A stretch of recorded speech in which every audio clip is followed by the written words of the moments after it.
ইবলিস শয়তান তার সিংহাসন গেড়েছে সাগরের উপর। কোথায়? ইবলিসের সিংহাসন কোথায়?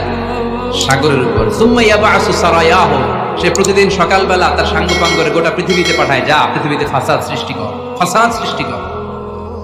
ইবলিস যখন সাঙ্গপাঙ্গদেরকে গোটা পৃথিবীতে ছড়িয়ে দেয়, সারাদিন ধোঁকা দেওয়ার পরে, ওয়াসওয়াসা দেওয়ার পরে রাত্রিবেলা ইবলিসের কাছে ফিরে আসে, এসে বলে, ও ইবলিস, আমি আজকে আল্লাহর বান্দাদেরকে দিয়ে মিথ্যা কথা বলিয়েছি। ইবলিস বলে, এটা তো কোনো ব্যাপারই না, এগুলাই তো তোদের কাজ। আরেক শয়তান বলে, আমি ওজনে কম দিয়েছি একজনের মাধ্যমে বাজারে। ইবলিস বলে, এটাও তেমন বড় কোনো কাজ নয়। আরেকজন বলে, আমি সুদের ডিলিংস করিয়েছি। ইবলিস বলে, এটাও কোনো কাজ নয়। আরেক শয়তান বলে, আমি মদের আড্ডাখানায় নিয়ে মসজিদে যেতে নিয়েছিল, সেখান থেকে সরিয়ে মদের আড্ডাখানায় আল্লাহর বান্দাদেরকে নিয়েছি। ইবলিস বলে, এইটাও তেমন বড় কোনো কাজ নয়। আরেক শয়তান এসে বলে, মা তারাকতুহু হাত্তা ফাররাকতু বাইনাহু ওয়া বাইনা ইমরাতিহি, আমি এক আল্লাহর বান্দার সাথে বান্দির ঝগড়া লাগিয়ে ঝগড়া করাতে করাতে তালাক পর্যন্ত নিয়ে গিয়েছি। মা তারাকতুহু হাত্তা ফাররাকতু বাইনাহু ওয়া বাইনা ইমরাতিহি, আমি এক ইমানদার পরিবারকে ধ্বংসের শেষ প্রান্তে নিয়ে গিয়েছি। সামান্য ঝগড়ার পরে আমি ওয়াসওয়াসা দিতে দিতে ঝগড়া বাড়াতে বাড়াতে তালাক পর্যন্ত নিয়েছি। ইবলিস বলে, শাবাশ, তুই তো কাদের মতো কাজ করেছিস, আমার কাছে আয়, আমার কাঁধে ওঠ। ইবলিস তখন ওই শয়তানকে কাঁধে নিয়ে নাচতে শুরু করে। নাউজুবিল্লাহ পড়বেন না? এজন্য ইমানদারদের সংসার ভেঙে খান খান হোক, এটা হলে ইবলিস খুশি, আর ইমানদারের পরিবার টিকে থাকলে আমার আল্লাহ খুশি। আমরা কার খুশি চাই? এজন্য শয়তানকে খুশি হতে দেওয়া যাবে না। ইমানদারদের পরিবারগুলো ঝগড়ার মাধ্যমে ভেঙে যাক, সব সময় শয়তানের মিশন এটা। আর ইমানদারদের পরিবারগুলো টিকে থাক, এটা আমার আল্লাহ সব সময় চায়। সুবহানাল্লাহ পড়েন। এক স্বামী ওয়াজ শুনে বাড়িতে গেছে রাত 11টায়। বাড়ির কাছাকাছি যেতে না যেতে স্ত্রীর আবার স্বভাব হচ্ছে রাতের খাবারটা স্বামীর সাথে একসাথে খায়, আলাদা খায় না। তো বাড়ির সামনে যেই স্বামী ফোন দিছে ওয়াইফকে, এই শুরু করার আগে দরজাটা খোলো, আমি চলে আসছি। তো ওয়াইফ এসে দরজা খুলে দিচ্ছে। এবার স্বামী ঘরে ঢুকে বলে, শুরু করার আগে রাতের খাবারটা দিয়ে দাও, টেবিলে খেয়ে ফেলি। স্ত্রী বেচারি ডাইনিং টেবিলে খাবার দিয়েছে, হাজবেন্ড বেচারা ওয়াশরুম থেকে ফ্রেশ হয়ে ডাইনিং টেবিলে বসেছে, স্ত্রীও বসেছে। তো খুব বড্ড গরম। হাজবেন্ড বলে, শুরু করার আগে ফ্যানটা ছাড়ো। এইবার তো স্ত্রী বেচারি রেগে বেগে আগুন, কি আসার পর থেকে শুরু করার আগে, শুরু করার আগে, কি শুরু করার আগে? হাজবেন্ড বলে, এই তো শুরু হয়ে গেল। মানে কি? ঝগড়া। মানে কি? ঝগড়া। প্রিয় ভাইয়েরা, ঝগড়া করবেন না। স্বামী রেগে গেলে স্ত্রী চুপ থাকবেন, স্ত্রী রেগে গেলে স্বামী চুপ থাকবেন। কারণ সেই মুসলিমে এসেছে, ইন্না ইবলিসা ইয়াদাউ আরশাহু আলাল মা। আল্লাহ রাসূল সাল্লাল্লাহু আলাইহি ওয়াসাল্লামের পরিবারও ঝগড়া ছিল। এটা স্বাভাবিক, দাম্পত্য জীবনের খুব সিম্পল ইস্যু। একজন রাগ করলে আরেকজন থেমে যাবে। পারবেন? কি হলো, পারবেন না? আল্লাহর হাবিব সাল্লাল্লাহু আলাইহি ওয়াসাল্লামের সাথে আম্মা জান আয়েশার ঝগড়া হতো। মজার একটা হাদিস শুনে, সহিহ বুখারীর হাদিস, মুসনাদ আহমদ ইবনে হাম্বলও এসেছে এই হাদিসটা। আম্মা জান আয়েশার সাথে ঝগড়ার পর আম্মা জান আয়েশাও রাগ, আল্লাহ রাসূল সাল্লাল্লাহু আলাইহি ওয়াসাল্লাম রাগ। এখন রাগ মিটানোর দরকার আছে না নাই? আল্লাহ রাসূল সাল্লাল্লাহু আলাইহি ওয়াসাল্লাম বললেন, আয়েশা চলো মিটমাট করে ফেলি। সুবহানাল্লাহ কইবেন না? চলো মিটমাট করি। তো মিটমাটের জন্য ওমর রে ডাকি। আম্মা জান আয়েশা বলে, না, ওমর গলিব, ওমর খুব মেজাজ ওয়ালা, আমার ডর লাগে। তোমার আব্বারে ডাকি। আব্বারে ডাকেন। আব্বারে ডাকেন। খুশি হয়ে গেছেন আম্মা জান আয়েশা রাদিয়াল্লাহু। আবু বকর রাদিয়াল্লাহু চলে আসলেন, দাঁড়ালেন। এবার বিষ্ণু সাল্লাল্লাহু আলাইহি ওয়াসাল্লাম বললেন, তাতাকাল্লিমিন আও আতাকাল্লাম, কি ঘটছে আমাদের মাঝে, তুমি বলবা না আমি বলবো? আম্মা জান আয়েশা বললেন, তাতাকাল্লামু আনতা ওয়ালা তাকুল ইল্লা হাক্কান, আপনিই বলেন, তবে সত্য ছাড়া মিথ্যা বলেন না। আবু বকর রাদিয়াল্লাহু তাআলা আনহু শুনে রেগে গেলেন, কি এ কেমন কথা তোমার? নবীকে উদ্দেশ্য করে তুমি বলছো সত্য ছাড়া মিথ্যা বলবেন না, নবী কখনো মিথ্যা বলবে নাকি? রেগে মেয়ের গায়ে মেরেছে এক চোর। চোর খেয়ে আম্মা জান আয়েশা উল্টে পড়ে গেলেন। সাইয়েদনা আবু বকর রাদিয়াল্লাহু তাআলা আনহু রেগে গড়গড় করতে লাগলেন, আবার মারার জন্য উদ্যত হলেন। আম্মা জান আয়েশা রাদিয়াল্লাহু তাআলা বাঁচার জন্য এবার বিশ্বনবীর পিছনে যে আশ্রয় নিলেন। সুবহানাল্লাহ পড়বেন না? বিশ্বনবী সাইয়েদনা আবু বকরের সামনে দুই হাত মেলে ভেবে দাঁড়িয়ে গেলেন। আল্লাহর হাবিব যখন আম্মা জান আয়েশাকে বাঁচানোর জন্য দুই হাত উঁচু করে দাঁড়িয়ে গেলেন, সাইয়েদনা আবু বকর থেমে গেলেন। সাইয়েদনা আবু বকর এই পরিস্থিতি দেখে ঘর থেকে বের হয়ে ঘরের বাইরে দাঁড়ালেন। এবার আল্লাহর রাসূল সাল্লাল্লাহু আলাইহি ওয়াসাল্লাম আম্মা জান আয়েশাকে তুললেন, বললেন, ইয়া আয়েশা কাইফা রাআইতনি আনকাসতুকি মিনার রাজুল, দেখলা নাকি কেমন করে আমি তোমার বাবার হাত থেকে তোমারে বাঁচালাম। আজকে আমি যদি সামনে দাঁড়িয়ে না বাঁচাতাম, তোমার বাবা তোমারে একেবারে মেরেই ফেলতো। সুবহানাল্লাহ পড়ে। দেখছো আয়েশা, আমি বাঁচাইলাম তোমারে, আমার সাথে ঝগড়া করে আমি বাঁচাইলাম। এই কথা শুনে আম্মা জান আয়েশা রাদিয়াল্লাহু তাআলা লজ্জায় পড়ে হেসে দিলেন। সুবহানাল্লাহ পড়বেন না? এত আস্তে সুবহানাল্লাহ। লজ্জায় হেসে দিলেন। বিষ্ণু ইসা ইসলাম এবার হেসে দিলেন। দুইজনের হাসাহাসি শুনে বাইরে থেকে আবু বকর রাদিয়াল্লাহু তাআলা আনহু হাসির আওয়াজ শুনে অবাক, কিরে এতক্ষণ যুদ্ধ এখন আবার হাসি কেন? হাসে দেখার জন্য সাইয়েদনা আবু বকর রাদিয়াল্লাহু তাআলা আনহু ঘরের ভেতরে ঢুকলেন। ঢুকে দেখেন আম্মা জান আয়েশাও হাসে, বিশ্বনবীও হাসে, সাইয়েদনা আবু বকর হেসে দিলেন। আরশের উপর থেকে খুশি হয়ে গেলেন কে? এবার সাইয়েদনা আবু বকর বলেন, ইয়া রাসূলুল্লাহ, ইয়া হাবিবাল্লাহ, আশরিকানি ফি সিলমিকুমা কামা আশরাকতুমানি ফি হারবিকুমা। নবী গো, আপনাদের দুইজনের মধ্যে যুদ্ধ লাগলে যেমনি মিটমাট করার জন্য আপনি আমারে ডাকেন, আপনাদের এই আনন্দ ঘন মুহূর্তগুলোতে শরীক হওয়ার জন্য মাঝে মাঝে আমারে ডাইকে। সুবহানাল্লাহ পড়েন। আপনাদের মধ্যে যুদ্ধ লাগলে সন্ধি করার জন্য যেমনি আমারে ডাকেন, আপনারা যখন আনন্দ ঘন পরিবেশে এরকম খুনসুটি করেন, হাসাহাসিতে মেতে ওঠেন, তখন একটু আমারে ডাইকেন। সুবহানাল্লাহ পড়বেন না? দেখেন আল্লাহ রাসূল সাল্লাল্লাহু আলাইহি ওয়াসাল্লাম পৃথিবীর সবচেয়ে শ্রেষ্ঠতম মানুষ। উনাদের পরিবারেও ঝগড়া হতো, কিন্তু এই ঝগড়া কোনোদিন তালাক পর্যন্ত গিয়েছে? কথা বলেন না কেন? আল্লাহর হাবিব সাল্লাল্লাহু আলাইহি ওয়াসাল্লাম তার কোন স্ত্রীকে তালাক দিয়েছেন? প্রায় আম্মা জান আয়েশার সাথে রাগারাগি হতো। আল্লাহর হাবিব সাল্লাল্লাহু আলাইহি ওয়াসাল্লাম বলতেন, আয়েশা, কখন তুমি রেগে থাকো সেটাও আমি জানি, কখন তুমি আমার উপর খুশি থাকো সেটাও আমি জানি। ইয়া আয়েশা, ইন্নী লা আ'লামু ইযা কুনতি আন্নী রাদিয়া ওয়া ইযা কুনতি আলাইয়া গাদবা। আয়েশা, কখন রেগে থাকো তাও বুঝি, কখন খুশি থাকো তাও বুঝি। আম্মা জান আয়েশা বললেন, ইয়া রাসূলুল্লাহ, কেমনে বোঝেন? বিশ্বনবী বললেন, তোমার দোয়ার বাক্যগুলো শোনো বুঝি। যখন তুমি আমার উপরে খুশি থাকো তখন দোয়ার সময় তুমি এভাবে বলো, ওয়া রাব্বি মুহাম্মদ, ও মুহাম্মাদের রব, আপনি আমাদের সব গুনাহ মাফ করে দেন। আর যখন তুমি আমার উপর রেগে থাকো তখন তুমি মুনাজাতের সময় বলো, ওয়া রাব্বি ইব্রাহিম, ইব্রাহিমের রব, আপনি আমাদেরকে ক্ষমা করে দেন। তার মানে যখন তুমি রেগে থাকো তখন দোয়ার সময় আমার নামটা মুখে নিতে চাও না। সুবহানাল্লাহ পড়েন। তখন তুমি দোয়ার সময় অন্য নবীর নাম নাও। আম্মা জান আয়েশা বললেন, ইয়া রাসূলুল্লাহ, মা আহাজুরু ইল্লা ইসমাক, আমি তো শুধু নামটাই সরাই, আমার মুখ থেকে কেবল আপনার নামটাই সরায় রাখি, আমার হৃদয় থেকে কখনো আপনারে সরাতে পারি না। আমার হৃদয় জুড়ে আপনি, মা আহাজুরু ইল্লা ইসমাক। নবী হে, আমি শুধু দোয়ার সময় রাগের মাথায় আপনার নামটা বাদ দেই, হৃদয় থেকে তো আপনারে বাদ দিতে পারি না। সুবহানাল্লাহ বলবেন না? তার মানে নবীদের ফ্যামিলি তো ঝগড়া এগুলো হতো, কিন্তু এটা তালাক পর্যন্ত গড়াতো, ঠিক কিনা? তাহলে এখন থেকে আমাদের এই স্লোগান নিতে হবে যে ঝগড়া করলেও আমরা ডিভোর্সের দিকে যাব না।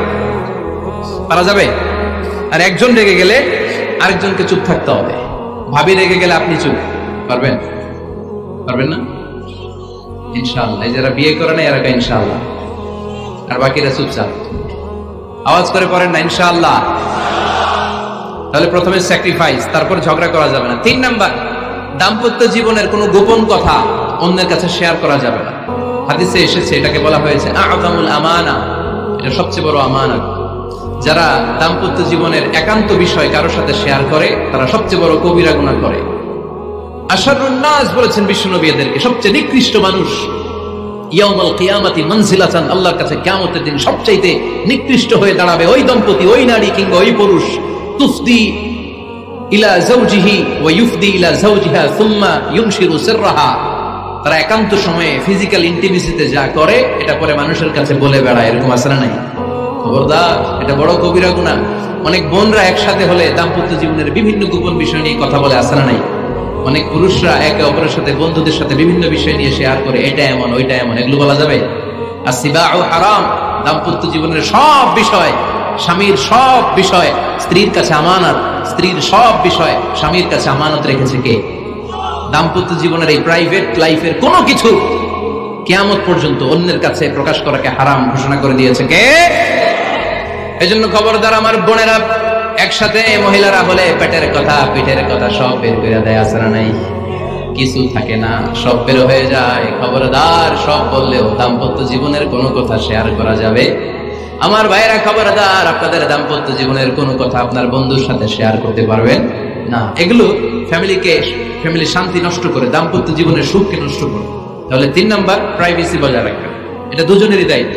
4 নাম্বার অহেতুক সন্দেহ পরিহার করুন।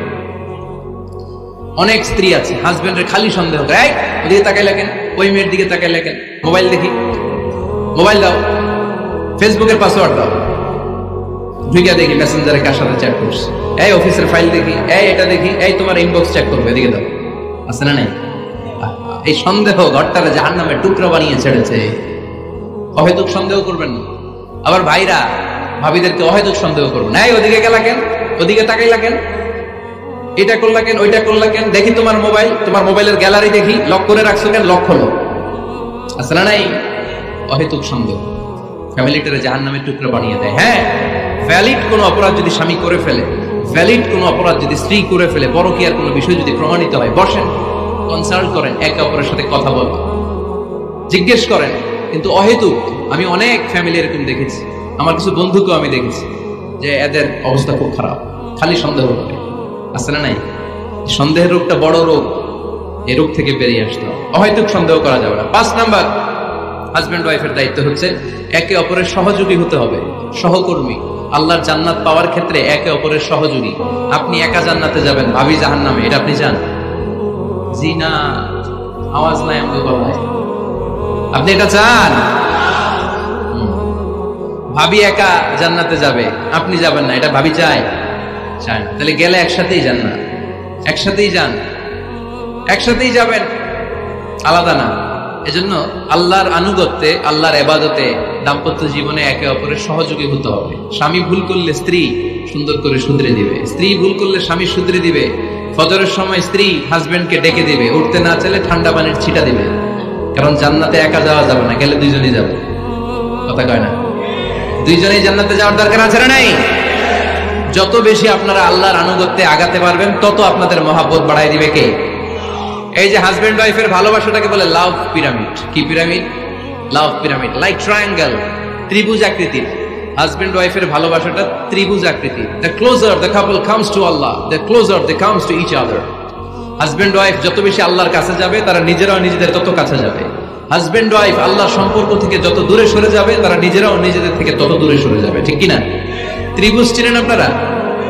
হ্যাঁ, এই জিওয় কয়েকজন জিওয়, আপনারা ত্রিভুজ চিনেন না? চিনি, জিওয়, ঠিক আছে। ত্রিভুজের কয় কোণা? হ্যাঁ, 3 কোণা। এই যে এরকম লাভ পিরামিড, 3 কোণা। এই উপরের কোণায় আল্লাহর অবস্থান, আর এই কোণায় স্বামী, এই কোণায় স্ত্রী। তো তারা আল্লাহর দিকে যত যাবে, নিজেরাও তত কাছে যাবে, আর তারা আল্লাহর সম্পর্ক থেকে যত দূরে চলে যাবে, নিজেদের মধ্যে দূরত্ব বাড়তে থাকবে, ঠিক কিনা? পিরামিডটা বুঝতে পারছেন? ত্রিভুজ আকৃতির সম্পর্কটা লাভ পিরামিড এরকম, 3 কোণা। উপরের কোণায় থাকে আল্লাহ, এদিকে স্বামী, এদিকে স্ত্রী। তারা যদি আল্লাহর কাছে উভয়ে যেতে চায়, উভয়ে কাছাকাছি আসতেছে না? কথা বলেন না কেন? আর আল্লাহর আনুগত্য ইবাদত থেকে দুইজন যদি দূরে সরে যায়, তাহলে দুজনের দূরত্ব বাড়িয়ে দেয় কে? এজন্য স্বামী হবে স্ত্রীর সহযোগী, সহকর্মী। নামাজের সময় একে অপরকে ডেকে দিবেন, মোবাইলে অ্যালার্ম দিয়ে রাখবেন, স্বামী স্ত্রীরে ডাকেন, স্ত্রী স্বামীরে ডাকেন, স্বামী স্ত্রীকে কোরআন তেলাওয়াত শোনাবেন, স্ত্রী স্বামীরে কোরআন তেলাওয়াত শোনাবেন। ফ্যামিলিটারে জান্নাতি ফ্যামিলি বানায় দিবে কে? তাহলে এই 5টার দায়িত্ব কালেকটিভ রেসপন্সিবিলিটি, স্বামীর উপরও বর্তায়, স্ত্রীর উপরও বর্তায়। এগুলো মেনে চললে দাম্পত্য জীবন সুখকর করে দিবে কে? মনোযোগ আছে? কষ্ট হচ্ছে? এবার আমরা হাজবেন্ডের দায়িত্ব শুনি। হাজবেন্ডের প্রথম দায়িত্ব হচ্ছে, হাজবেন্ড হচ্ছে caretaker of the family, in charge, protector. আর রিজালু কাওয়ামুনা আলান নিসা। আল্লাহ বললেন স্বামী হলো তার স্ত্রীর ইনচার্জ, প্রোটেক্টর, স্ত্রীকে সুরক্ষা দিবে, স্ত্রীকে টেক কেয়ার করবে, স্ত্রীর দায়িত্বে থাকবে। এই দাম্পত্য জীবনের দুইজনের সংসারকে, সংসারের মধ্যে স্বামীকে দায়িত্বশীল বানিয়েছে কে? পুরুষ দায়িত্বশীল। পুরুষ কখনো নারীর ক্ষতি করে না, সুপুরুষ নারীর ক্ষতি করে না, ঠিক কিনা? গোটা পুরুষ সমাজ নারী সমাজের সুরক্ষা দিবে। যেগুলো নারীকে একান্তে পেলে রেপ করে, যে ঢাকা বিশ্ববিদ্যালয়ে একটা রেপের ঘটনা ঘটছে না, যে এই বেয়াদবটা এই কাজ করেছে, এটা কি পুরুষ না কুপুরুষ? এটা কি সুপুরুষ না কুপুরুষ? সুপুরুষ নারীর প্রোটেকশন দেয়, নারীর টেক কেয়ার করে, তার ইনচার্জ, তার দায়িত্বশীল। দাম্পত্য জীবনে অর্থনৈতিক যত দায় দায়িত্ব আছে, সব আল্লাহ তাআলা পুরুষের কাঁধে দিয়েছে। কার কাঁধে? এই দাম্পত্য লাইফে নারীর কোন অর্থনৈতিক দায় দায়িত্ব নারীর কাঁধে আল্লাহ দেয় নাই। এজন্য সব অর্থনৈতিক দায়িত্ব পুরুষের ঘাড়ে। চারটা অর্থনৈতিক দায়িত্ব আছে। পুরুষ নারীকে মোহরানা দিবে, পুরুষ নারীকে খাবারের ব্যবস্থা করবে, পুরুষ নারীকে পোশাকের ব্যবস্থা করবে, পুরুষ নারীর জন্য রেসিডেন্সিয়াল ব্যবস্থা করবে, ঠিক কিনা? وآتوا النساء صدقاتهن نحلة فإن طبن لكم عن شيء منه نفسا فكلوه هنيئا مريئا। সুবহানাল্লাহ পড়ে। সব স্বামীদেরকে আল্লাহ ডেকে বললেন, ও স্বামীরা শোনো শোনো, বিয়ের পর সাথে সাথে স্ত্রীর কাছে তুমি মোহরানা আদায় করে দাও। মোহর দেয়া নফল নাকি ফরজ? জোরে বলেন। তোমরা কি দাও? সিলটি বুলা মোহরানা দাও? হ্যাঁ, মোহরানা দিতাই নাকি যৌতুক খাইতা? খিতা করতা? হ্যাঁ, কি দিব? মোহরানা দিব। মোহরানা দেয়াকে ফরজ করেছে কে? আল্লাহ। তো মোহর দিতে টাকা লাগে না? টাকার দায়িত্ব পুরুষের ঘাড়ে দিছে কে? 2 নাম্বার দায়িত্ব, আলাল মাউলুদি লাহু রিজকুহুন্না ওয়া কিসওয়াতুহুন্না বিল মা'রুফ। স্বামী স্ত্রীর জন্য খাদ্যের ব্যবস্থা করবে, পোশাকের ব্যবস্থা করবে। 3 নাম্বার, ওয়াসকিনুহুন্না মিন হাইসু সাকানতুম মিন ওয়াজদিকুম। নিজের সামর্থ্যের মধ্যে থেকে স্ত্রীর জন্য রেসিডেন্সিয়াল একটা এরিয়ার ব্যবস্থা করে দিবে। সুবহানাল্লাহ পড়ো। তাহলে অর্থনৈতিক দায়িত্বের মধ্যে 4টা: মোহরানা দেয়া, মিলস খাবারের ব্যবস্থা করা, মানে ফুডিং এন্ড ক্লোথিং, পোশাকের ব্যবস্থা করা, সর্বশেষ রেসিডেন্সিয়াল ব্যবস্থা করা। এই যে অর্থনৈতিক সব দায়িত্ব, খরচ যেখানেই আছে, সব দায়িত্বগুলো পুরুষের কাঁধে দিল কে? চিল্লায় বলেন কে? খরচের সবকিছু আল্লাহ তাআলা পুরুষের কাঁধে দিয়েছে। এটা হচ্ছে পুরুষের ফিনান্সিয়াল দায়িত্ব। এবার দাম্পত্য জীবনে পুরুষের নন ফিনান্সিয়াল কিছু দায়িত্ব আল্লাহ তাআলা দিয়েছে, এগুলো আমরা শুনবো। এদিকে এবার দাম্পত্য জীবনে নন ফিনান্সিয়াল পুরুষের যে দায়িত্ব আছে সেটা আমরা শুনবো। 1 নাম্বার দায়িত্ব হচ্ছে, স্বামীর উচিত স্ত্রীর সাথে ভালো আচরণ করা। ভালো আচরণ করেন তো আপনারা? জি হয়। এই শুধু উনি করে, বাকিরা খিতা কর্তা,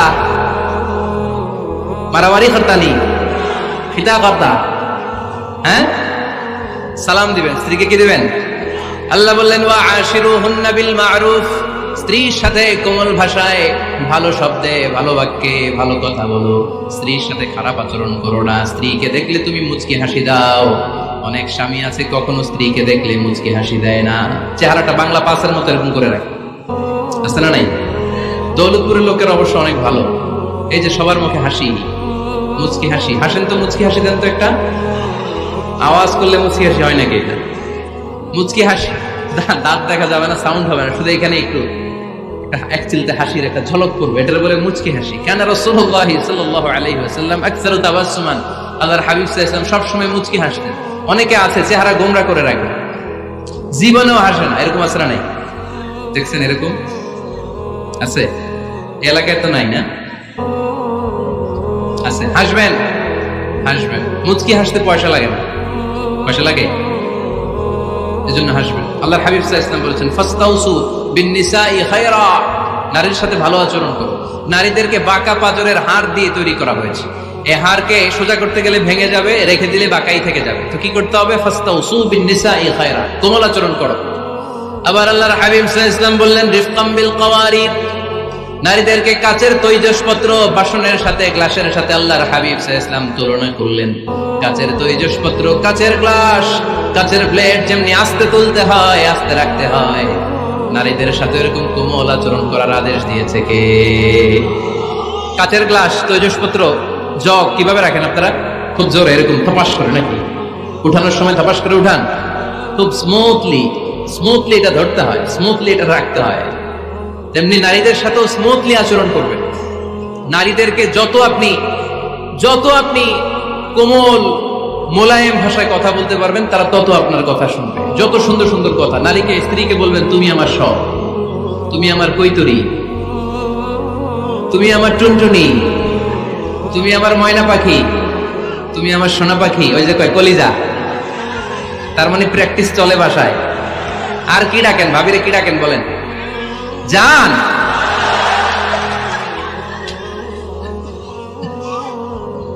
জান ডাকেন। আর ভাবি কি ডাকে আপনাদেরকে? বাবু। কি ডাকে? বাবু ডাকে। আর কি ডাকে? হ্যাঁ, বেবি। পোলাপান কত দুষ্ট দেখছেন, বেবি ডাকে নাকি? স্বামী স্ত্রীর মধ্যে এই সোহাগপূর্ণ, এই ভালোবাসাপূর্ণ এই ডাকাডাকিতে কোনো গুনাহ নাই, আছে সওয়াব। এগুলো দাম্পত্য জীবনকে সুখময় করে, ঠিক কিনা? তাহলে স্ত্রীদের সাথে কোমল আচরণ করতে হবে, 1 নাম্বার দায়িত্ব। 2 নাম্বার দায়িত্ব, স্ত্রীর সেক্সুয়াল ডিজায়ারকে ফুলফিল করতে হবে। সেনসিটিভ, যেগুলো ব্যাখ্যা করে বোঝানো কঠিন, আপনারা বুঝবেন যারা ম্যাচিউরড, মোর দেন 18 ইয়ার্স, যারা 18+ যাদের বয়স, সেক্সুয়াল ডিজায়ার ফুলফিল করা হাদিসে এসেছে, এটা স্বামীর দায়িত্ব। ফিজিক্যাল ইন্টিমেসির সময় নিজের ডিজায়ার ফুলফিল হলেই কুইট না করা, সময় দেয়া, এটা আবশ্যক। এই বিষয়েও প্রত্যেক স্বামীর খেয়াল রাখা দরকার। সংক্ষেপে শেষ করে দিলাম। 3 নাম্বার, স্ত্রীর ব্যক্তিগত বৈধ কাজে স্বাধীনতা দিতে হবে স্বামীর। অনেক স্বামী এই ছোট্ট বিষয় নিয়ে মারামারি লাগায় ফেলে ঘরে। স্ত্রীর ব্যক্তিগত বৈধ যে চয়েস, এটাতে আপনি স্বাধীনতা দিবেন। স্ত্রীর মনে চায় রান্না বান্না শিখতে, আপনি বললেন তুমি কম্পিউটার শিখো, কিলাকিলি আছে না নাই? স্ত্রীর মনে চায় কাঁথা সেলাই শিখতে, নকশি কাঁথা, আপনি বললেন না তুমি ল্যাঙ্গুয়েজ শিখো, ঝামেলা আছে না নাই? না, প্রত্যেকের আলাদা ব্যক্তিগত রুচি, চাহিদা, মতামতের গুরুত্ব আছে না নাই? এজন্য প্রত্যেক স্বামীর উচিত স্ত্রীর বৈধ ব্যক্তিগত যে কাজ, অবৈধ গুলা না। আবার স্ত্রী বললো যে জি বাংলা দেখো, তুমি একটা টিভি নিয়ে আসো, আনা যাবে? কথা বলেন। স্ত্রী বললো চলো পহেলা বৈশাখে আমরা নাচানাচি করবো তুমি আর আমি মিলে, এটা মানা যাবে না। স্ত্রীর ব্যক্তিগত বৈধ কাজের স্বাধীনতা দেয়া। আম্মা জান আয়েশা রাদিয়াল্লাহু তাআলা আনহা বলেন, ওয়া কানা লি সাওয়াহিবু ইয়ালআবনা মাই, বুখারীর বর্ণনা। আমি যখন আল্লাহর হাবিব সাল্লাল্লাহু আলাইহি ওয়াসাল্লামের বাড়িতে বউ হয়ে আসলাম, আমার কিছু খেলার সাথী ছিল। আমি কাপড় দিয়ে পুতুল বানাতাম আর ঘোড়া বানাতাম, এগুলো দিয়ে খেলতাম। আমার সাথীরা আসলে রাসূল সাল্লাল্লাহু আলাইহি ওয়াসাল্লাম ঘরের পর্দা নামিয়ে দিয়ে আমার জন্য ঘরটা ছেড়ে দিত। সুবহানাল্লাহ কইতে পারলেন না? আল্লাহর হাবিব সাল্লাল্লাহু আলাইহি ওয়াসাল্লাম কখনো বলতেন না আয়েশা তোমার বান্ধবীরা যেন ঘরে না আসে, কখনো বলতেন না আয়েশা আমি নবী মানুষ, তুমি নবীর বউ, তুমি কেন পুতুল দিয়ে খেলো, তুমি যেন কাপড় দিয়ে পুতুল বানাও, কেন ঘোড়া বানাও, এগুলো বন্ধ করো। কোনদিন বিশ্বনবী আম্মা জান আয়েশা রাদিয়াল্লাহু তাআলা আনহার পুতুল খেলায় বাদশা দেন নাই, সাথীদের সাথে খেলাধুলায় কখনো বাধা দেন নাই। সুবহানাল্লাহ পড়েন। ছোট্ট মেয়েদের জন্য কাপড়ের পুতুল দিয়ে খেলাধুলা করা এটা জায়েজ, কারণ ছোট্ট মেয়েরা দেখবেন পুতুল বানায়, এটারে দুধ খাওয়ায়, এটার জন্য রান্না করে, এটার গোসল করায়। এটাকে ছোট্ট মেয়েদের জন্য পুতুল খেলা জায়েজ রাখা হয়েছে এজন্য, কারণ তারাই কিছুদিন হবে এই প্রজন্মের মা। তাদের সন্তানদেরকে কেমন করে লালন পালন করবে তার একটা প্র্যাকটিস খেলার ছলেই ছোটবেলায় হয়ে যায়। সুবহানাল্লাহ পড়েন। এজন্য 3 নাম্বার দায়িত্ব স্ত্রীর ব্যক্তিগত হালাল যে কাজগুলো আছে তার ব্যক্তিগত এই ভালো কাজগুলোতে আপনার স্বাধীনতা দিতে হবে, বাধা দেয়া যাবে না। প্রশংসা করবেন। কি করবেন? প্রশংসা। আমরা খালি দোষ খুঁজি, তোমার রান্না ভালো না, তোমার চেহারা ভালো না, তোমার বাপ ভালো না, তোর মা ভালো না, তোর 14 গোষ্ঠী খারাপ, আছে না নাই? তো এই বেডি আপনারা ভালোবাসবে? এই বেডি তো আজীবন আপনার বদনাম করবে, ঠিক কিনা? কোনদিন তারে আপনি প্রশংসা করলেন না, প্রশংসা করবেন। স্ত্রীর চেহারার প্রশংসা করেন, যে তুমি সুন্দর, তুমি সুন্দরী, এরকম বলেন, খুশি হবে না? হ্যাঁ, তুমি সুন্দর তাই চেয়ে থাকি, সে কি মোর অপরাধ? কোনো অপরাধ নাই, ইচ্ছা মতো গাইতে থাকেন স্ত্রীর শানে গান, সব আছে না নাই? তবে শুধু স্ত্রীকে শোনানো যাবে, ভাবিরে শোনানো যাবে, শালীরে শোনানো যাবে, পাশের বাড়ির কাউরে শোনানো যাবে?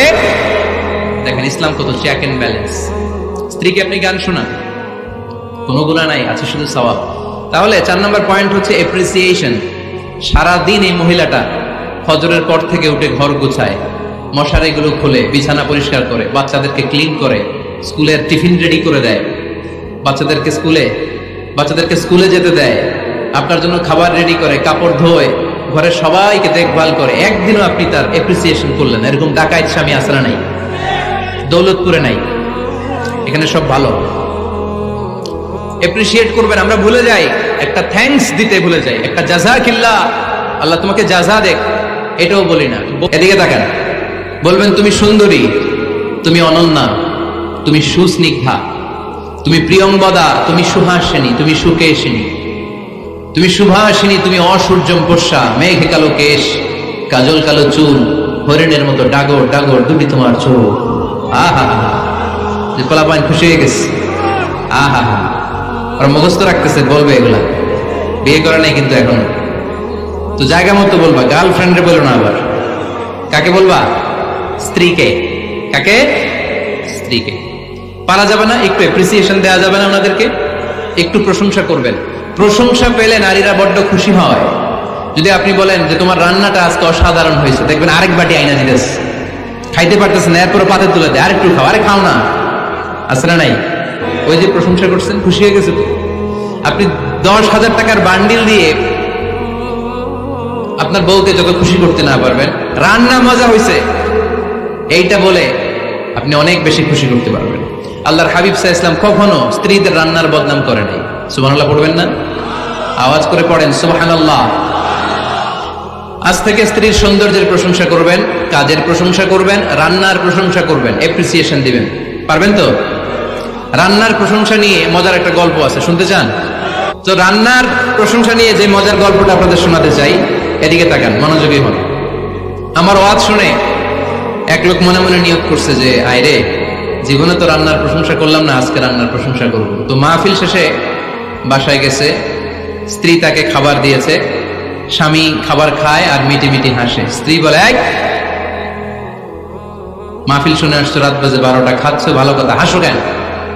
তো স্বামী বলে, হাসি এর কারণ হচ্ছে তোমার রান্নাটা আজকে এত মজা হয়েছে না জীবনে, আজকে বাড়াই বাড়াই করতেছে তো, জীবনে এত মজার রান্না খাই নাই। রান্না মজা হয়েছে শুই না। স্ত্রী তো রেগে গেছে, কি গত 10 বছর ধরে তোমার রান্না করে খাওয়াই, একদিনও রান্নার প্রশংসা করলা না, আর আজকে পাশের ঘরের ভাবি একটু গরুর গোশতের তরকারি পাঠাইছিল বাটিতে করে, পাশের ঘরের ভাবি একটু আমাদের বাড়িতে তরকারি পাঠাইছিল, তো ওই তরকারি দিয়েই তোমাকে খাবার দিছি, আজকে আর রান্না টান্না আমি করি নাই। তো ওই বেটি রান্না তোমার এত ভালো লাগছে, এই 10 বছরে একদিনও কইলা না, আজকে এটা কইলা, খাও খাও, তোমার মজার খাওয়া, আর রান্ধুন না। প্রশংসা করলে বুঝে শুনে করবেন, একটু এনশিওর হবেন যে রান্নাটা করছিল কে। তা না হইলে কিন্তু ঘরে চুলায় আগুন জ্বলবে না, টানার রোজা রাখা লাগবে, ঠিক কিনা? তো 4 নাম্বার গেলে অ্যাপ্রিসিয়েশন, একটু অ্যাপ্রিসিয়েশন দিবেন। আল্লাহর হাবিব সব সময় স্ত্রীদের প্রশংসা করতেন। সেই বুখারীর বর্ণনা, আল্লাহর হাবিব বলেন, ইন্না ফাদলা আয়েশা আলান নিসা কাফাদলি সারিদ আলা সাইরিত তাআম। আরব ভূখণ্ডের মধ্যে সব খাবারের উপরে সারিদ খাবার যেমনি সেরা, দুনিয়ার সব নারীদের মধ্যে আমার আয়েশা তেমনি সেরা। সারিদ একটা খাবার আছে। আমি যখন মিশরে পড়তাম আল আজহার ইউনিভার্সিটিতে, আমাদের ইউনিভার্সিটিতে সরকারের পক্ষ থেকে সরকারিভাবে খাবার দেয়া হতো। আমাদের খাবারের খরচ বহন করতেন ওমানের সুলতান কাবুস। এই গত 3-4 দিন আগে ইন্তেকাল করেছেন। নাম শুনছেন আপনারা? প্রায় 40 বছরেরও বেশি মনে হয়, 45 বছর বা 50 বছরের লম্বা সময় উনি ওমানের প্রেসিডেন্ট ছিলেন। উনি আমাদের খাবারের খরচটা বহন করতেন। কিছুদিন আগে ইন্তেকাল করেছেন। আমরা ওনার জন্য দোয়া করি, আল্লাহ তাআলা এই সুলতান কাবুসের জীবনের গুনাহগুলো মাফ করে নিক, ওনার সমস্ত খেদমত আল্লাহ কবুল করে নিক।